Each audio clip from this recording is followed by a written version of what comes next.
Selamat sejahtera saya ucapkan kepada Yang Dihormati Prof. Dr. Hasita Haji Asman, Dekan Fakulti Sains Sosial dan Kemanusiaan, Dr. Junaidi Awang Besar, Pengerusi Persada 2021, Barisan Ahli Jawatankuasa Persada 2021 dan saudara-saudari yang dihormati sekalian. Nama saya Goh Ling Ken dari Pusat Kajian Psikologi dan Kesejahteraan Manusia Universiti Kebangsaan Malaysia. Dalam video ini, saya akan membentangkan tentang kajian yang telah dijalankan bawah penilaian Dr. Muhammad Nasir Selamat yang bertajuk Hubungan Antara Gaya Kepimpinan, Penghargaan Kendiri dan Komitmen Organisasi Mahasiswa dari Universiti Penyelidikan di Malaysia. Isu gaya kepimpinan sering didapati dalam konteks organisasi industri seperti di syarikat-syarikat ataupun korporat-korporat di luar. Tetapi, ia kurang dikaji dalam konteks mahasiswa-mahasiswi di universiti. Isu gaya kepimpinan harus dititik beratkan kerana sekiranya gaya kepimpinan tidak bersesuaian, organisasi pelajar mungkin mengalami beberapa masalah seperti gagal untuk berfungsi dengan baik, menghadapi ketidakstabilan struktur organisasi dan kekecohan sumber manusia, malah ia mungkin mengalami pembubaran sekiranya masalah ini berpanjangan. Oleh itu, 3 objektif kajian telah difokuskan dalam kajian ini. Objektif yang pertama adalah untuk mengenal pasti gaya kepimpinan yang dimiliki oleh mahasiswa-mahasiswi yang menjadi pemimpin kepada organisasi pelajar di 5 Universiti Penyelidikan Malaysia. Objektif yang kedua pula adalah untuk mengkaji corak tahap penghargaan kendiri dan tahap komitmen organisasi mahasiswa-mahasiswi dalam menyertai organisasi pelajar di 5 Universiti Penyelidikan Malaysia. Objektif yang ketiga pula adalah untuk mengkaji tentang hubungan antara gaya kepimpinan, tahap penghargaan kendiri dan komitmen organisasi mahasiswa-mahasiswi yang menyertai organisasi pelajar di 5 Universiti Penyelidikan di Malaysia. Bagi memahami secara lebih lanjut tentang kajian yang dijalankan, beberapa kajian-kajian lepas sama ada di dalam negara ataupun luar negara telah diteliti dan dibincangkan. Secara keseluruhannya, kajian-kajian lepas menunjukkan bahawa gaya kepimpinan boleh mendatangkan pengaruh terhadap komitmen organisasi. Namun begitu, kebanyakan kajian-kajian tersebut hanya dijalankan dalam konteks organisasi industri dan bukannya dalam konteks organisasi pelajar universiti. Dari sini kita boleh melihat bahawa terdapatnya kelompokan kajian dalam bidang tersebut dan diharapkan dapat diisi oleh kajian yang dijalankan ini. Berikut merupakan definisi pemboleh ubah yang terdapat dalam kajian ini. Yang pertama, gaya kepimpinan didefinisikan sebagai tingkah laku atau ciri-ciri seorang pemimpin dalam mengarah, memotivasi, membimbing dan menguruskan sekumpulan individu berdasarkan kajian Cherry pada tahun 2019.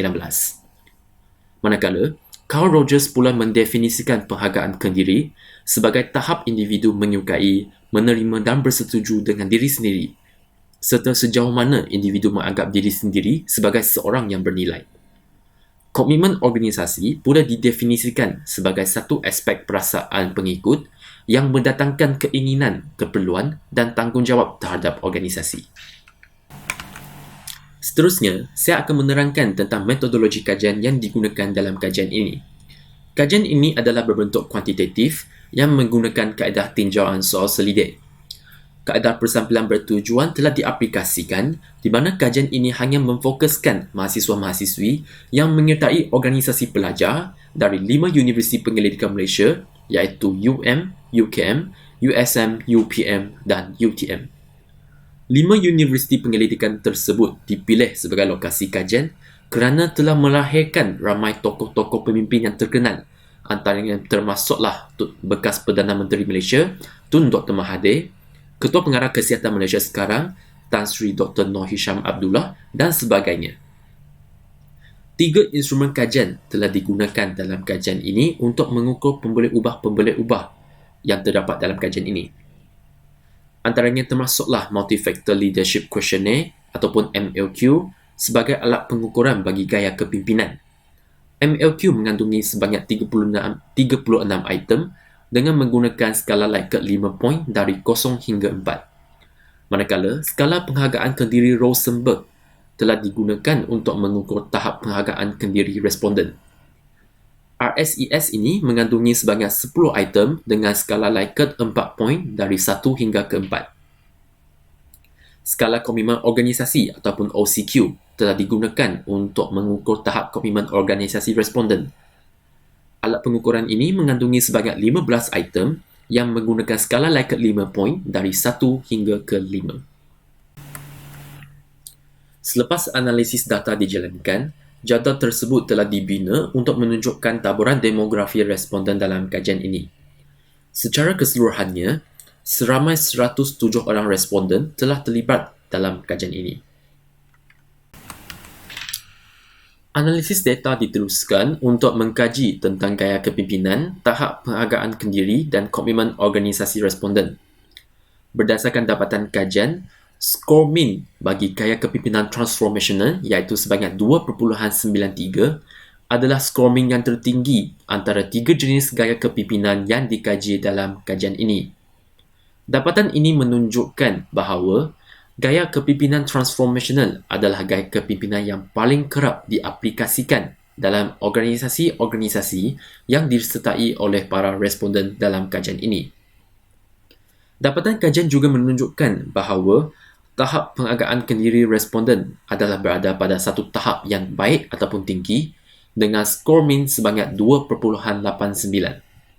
Manakala bagi tahap komitmen organisasi pula, ketiga-tiga dimensi komitmen organisasi yang dikaji dalam kajian ini iaitu komitmen efektif, komitmen berterusan dan komitmen normatif telah mencapai skor min yang melebihi daripada 3. Dapatan ini menunjukkan bahawa tahap komitmen organisasi responden adalah berada pada satu tahap yang baik ataupun tinggi. Analisis korelasi dijalankan untuk mengkaji hubungan antara pembulih ubah dalam kajian ini. Berdasarkan dapatan analisis korelasi yang dijalankan, gaya kepimpinan transformational mempunyai hubungan yang positif dan signifikan dengan tahap penghargaan kendiri dan juga ketiga-tiga dimensi komitmen organisasi yang dikaji dalam kajian ini.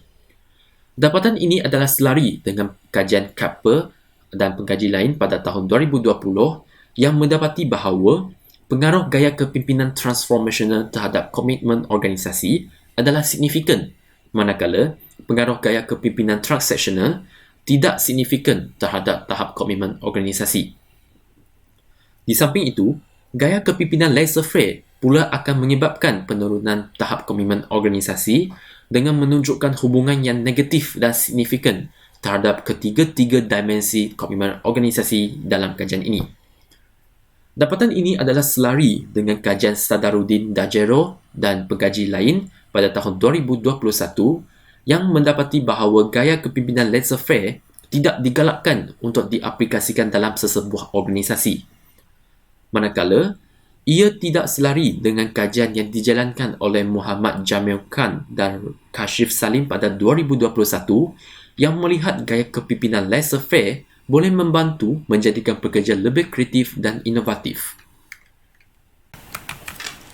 Sebagai rumusan, gaya kepimpinan transformational adalah sesuai untuk diaplikasikan dalam sesebuah organisasi kerana ia mampu meningkatkan tahap penghargaan kendiri dan juga tahap komitmen organisasi para pengikut.